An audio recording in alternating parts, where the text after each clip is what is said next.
मेरे सामाजिक परिवार के सभी सदस्यों को राम राम।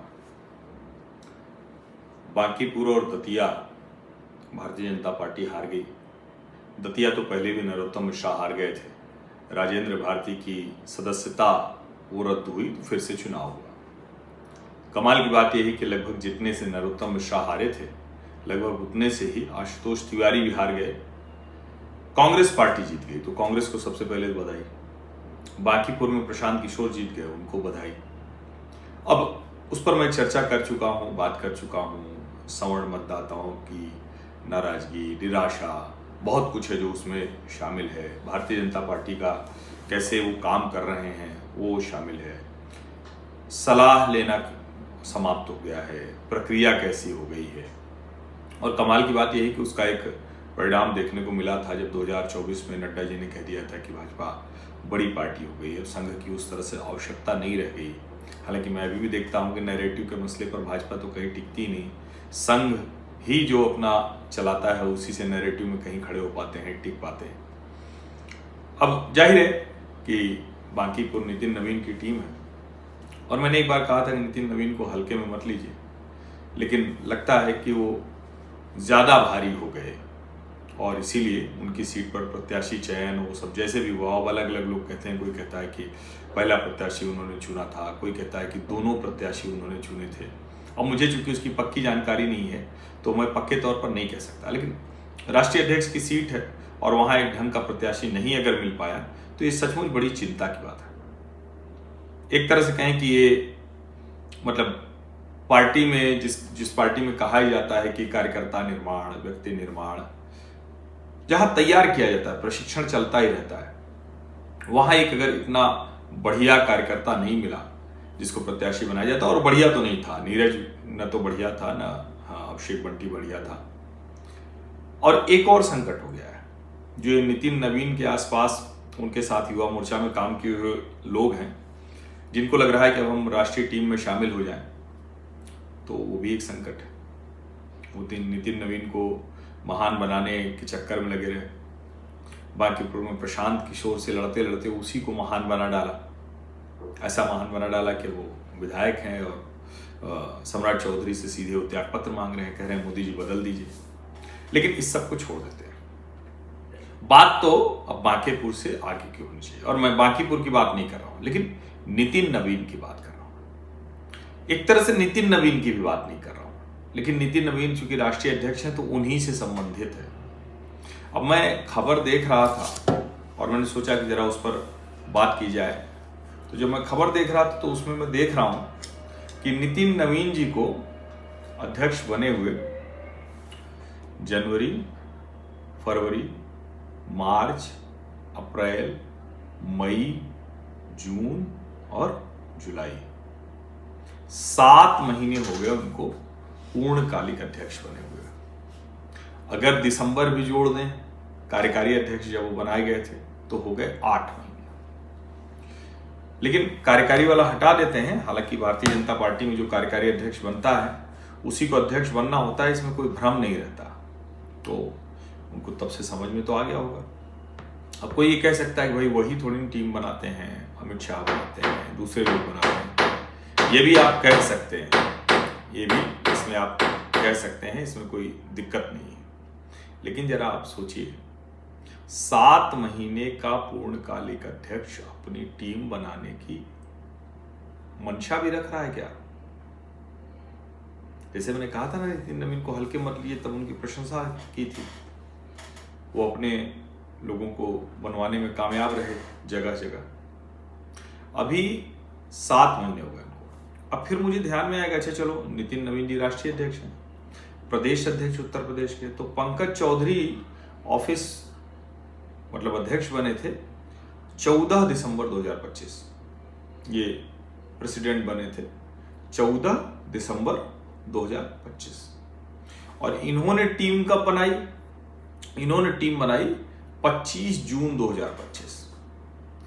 पहले आ रहा था कि भाई पहले राष्ट्रीय बनेगी या प्रदेश की बनेगी, बन गई। कोई बज़ नहीं रह गया। यानी उत्तर प्रदेश की टीम बनना तब खबर थी जब वो नहीं बनी थी, बनने के बाद कोई खबर ही नहीं है। मैं ऐसा नहीं कर रहा हूँ पूरी टीम ही खराब है या गड़बड़ है, सब अच्छे होते हैं, सब कार्यकर्ता हैं, सब अच्छे हैं पार्टी में। लेकिन जनवरी से आपका चुनाव शुरू हो जाना है और आपके पास ऐसे लोग नहीं है टीम में। राष्ट्रीय अध्यक्ष के तौर पर नितिन नवीन जब गए थे, जिसमें एक भयानक अपराध जैसा हुआ था कि हनुमान जी का स्वांग करने वाला आगे आगे चल रहा था, वो तो खैर अपराध था। स्वांग होते हैं, सब कुछ होता है, लेकिन राजनीतिक दलों को तो ये जरा सोचना ही चाहिए, ठीक से सोचना चाहिए। नितिन नवीन का स्वागत बड़े पैमाने पर करने की तैयारी की गई, लेकिन ये टीम ही ऐसी नहीं थी कि बहुत बड़ी संख्या जुटा पाती, क्योंकि इसमें से किसका आधार है, किसके लोग हैं, बहुत लोगों के तो है नहीं। कई लोग जो मतलब जिनके ऊपर कई आरोप हैं, बहुत कुछ है, उनको पार्टी में उत्तर प्रदेश में बड़ी जगह मिल गई। कई लोग जो एकदम खारिज हो गए थे, उनको झाड़ पोंछ कर निकाला गया और फिर से बिठा दिया गया। कई लोग जो उत्तर प्रदेश से जिनका वास्ता नहीं है, लेकिन फिर भी वो अभी भी प्रभावी हैं, उन्होंने अपने कुछ लोगों को बनवा लिया। ऐसे ही उत्तर प्रदेश की टीम बन गई। योगी है ना, मोदी है ना, और नितिन नवीन भी तो बोल के आ गए कि मोदी और योगी का युग है। अब नितिन नवीन 7 महीने हो गए और अभी तक अपनी टीम नहीं बना पाए। अब इसी से आप समझिए, लोग मजाक बना रहे हैं कि मेरा बूथ सबसे मजबूत। कहाँ गया भैया? ए भाई, तो मेरा बूथ सबसे मजबूत तब होता है ना जब पूरी टीम बनती है। अभी तो जब टीम ही नहीं बनी तो एडहॉकिज्म पे चल रही है। नरेंद्र मोदी इतना बड़ा ब्रांड है, सब कुछ चल रहा है, लेकिन मोदी इतना बड़ा ब्रांड इसलिए बन पाए कि संगठन था, सब कुछ था, देश का मानस बदला और नरेंद्र मोदी इतना बड़ा ब्रांड बने। और मोदी ब्रांड सचमुच इतना पावरफुल है। मैं 2014 से कह रहा हूं, शायद सबसे पहला व्यक्ति मैंने था उत्तर प्रदेश के लोकसभा की सीटों का आकलन करते हुए मैंने कहा था कि 65 ± 5, ये उस वक्त मैंने बोला था, और 73 सीटें आई थी, 71 + 2। मैंने हर सीट और मैंने कहा था कि मोदी जी की वजह से 10% भाजपा का वोट हर लोकसभा में बढ़ रहा है। ये मैंने उस वक्त बताया था 14 में, और वो कंटिन्यू भी है, ज्यादातर है। 24 के लोकसभा चुनाव में मेरा अनुमान गलत निकला, मैं उसको बार बार खुद ही स्वीकार करता हूं, लेकिन मैं ही अकेला व्यक्ति था पॉलिटिकल एनालिस्ट के तौर पर जिसने साफ साफ बताया था कि 25 से 30 लोकसभा सीटें ऐसी हैं जहां भारतीय जनता पार्टी का प्रत्याशी चयन, उनका झगड़ा, वो सब उनके लिए बड़ी मुसीबत कर रहा है, और उसकी वजह से हो सकता है कि वो सीटें हाथ से निकल जाएं, लेकिन चूंकि मोदी जी की हवा है, योगी जी की हवा है, तो वो कर ले जाएंगे। ये मैंने कहा था। लेकिन अब जो है, अगर आपको पार्टी के पदाधिकारी और संगठन की आवश्यकता ही नहीं, मैं आपको बड़ी रोचक बात बताता हूं।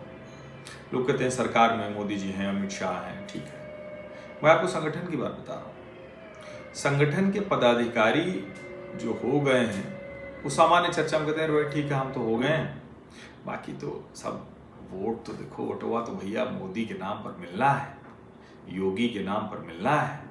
अब मैनेजमेंट सब शाह कर लेंगे, वो काम अमित शाह कर लेंगे। तो एक ने तो बड़ा मतलब हंसते हुए तंज किया, और मुझे लगा कि ये सामान्य तंज नहीं था। उनका ये भैया नितिन नवीन का के लिए हैं, जैसे नितिन नवीन बन गया है ऐसे संगठनों बन जाए दूसर। अब ये सामान्य बात नहीं थी, ये बड़ी गंभीर बात है। भारतीय जनता पार्टी को कैडर संगठन वाली पार्टी माना जाता है भी। और मैंने कहा ना कि जब फंसता है कुछ, तो भाजपा नैरेटिव की लड़ाई में कहीं नहीं है। वो आईटी सेल, सोशल मीडिया छोड़ दीजिए। एक तो ये भी भ्रम दूर होना चाहिए, सोशल मीडिया की वजह से मोदी सरकार नहीं आई। ढेर सारे कारकों में से वो भी था कि अपनी बात मोदी सरकार ने समय से पहुंचा दिया। सोशल मीडिया की वजह से कोई आंदोलन नहीं होता, सोशल मीडिया से कोई वो नहीं सब कुछ बदलता है। सब कुछ बदल रहा होता है, ये जो नया मीडिया है, इसके जरिए आप तेजी से बात पहुंचा देते हैं, तो इसलिए तेजी में वो दिख रहा होता है। ये भी एक भ्रम है जिसको दूर होना चाहिए।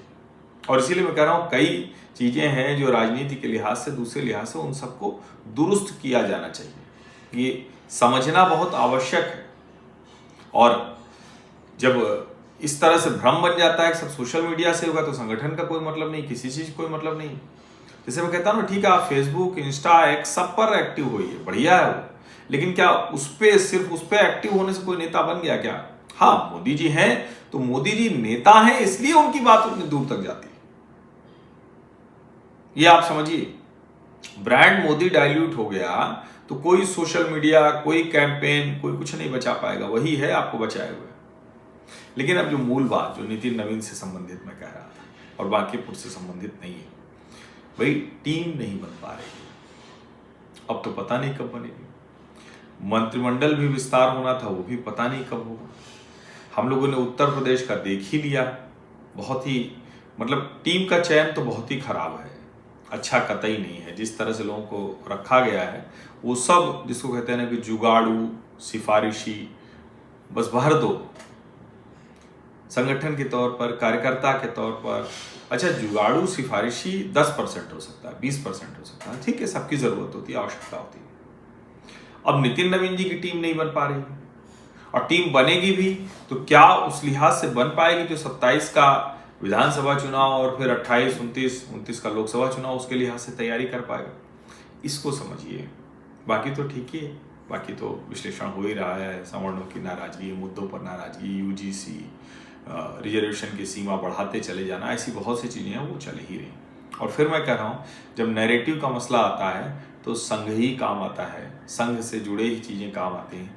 भाजपा कहीं उस नैरेटिव की लड़ाई में आ नहीं पाती। सोचिए जरा आप इसको, और सोचना तो नितिन नवीन जी को भी है, अमित शाह जी को भी है, नरेंद्र मोदी जी को भी है, कि अभी तक आप टीम तक नहीं घोषित कर पाए, 7 महीने से ऊपर हो गए। ढंग के लोगों का चयन करना अगर हो गया तो उसको भी घोषित कीजिए, और उनको भी लगे कि वो पदाधिकारी हैं, उनका काम है, ये भी जरा सोचिए। और प्रवक्ता तो आपका चेहरा होता है, वैचारिक लोग लाइए, मौका परस्त लोग न लाइए। महत्वाकांक्षा अच्छी चीज़ है, लेकिन महत्वाकांक्षा में मौका परस्ती न हावी हो जाए, ये भी जरा देखना होगा। आप सभी का बहुत बहुत धन्यवाद। सब्सक्राइब अवश्य कर लीजिए, नोटिफिकेशन घंटी दबा दीजिए, लाइक का बटन दबा दीजिए, अधिक से अधिक लोगों तक इस वीडियो को पहुंचाइए। और फिर मैं कह रहा हूं, अगर यही भाव रहेगा कि मोदी योगी के नाम पे वोट मिल जाएगा, शाह जी सब मैनेज कर लेंगे, नितिन नवीन की तरह अध्यक्ष, ऐसे अगर होगा तो फिर किसी पदाधिकारी का किसी क्या मतलब रह जाएगा। बहुत बहुत धन्यवाद।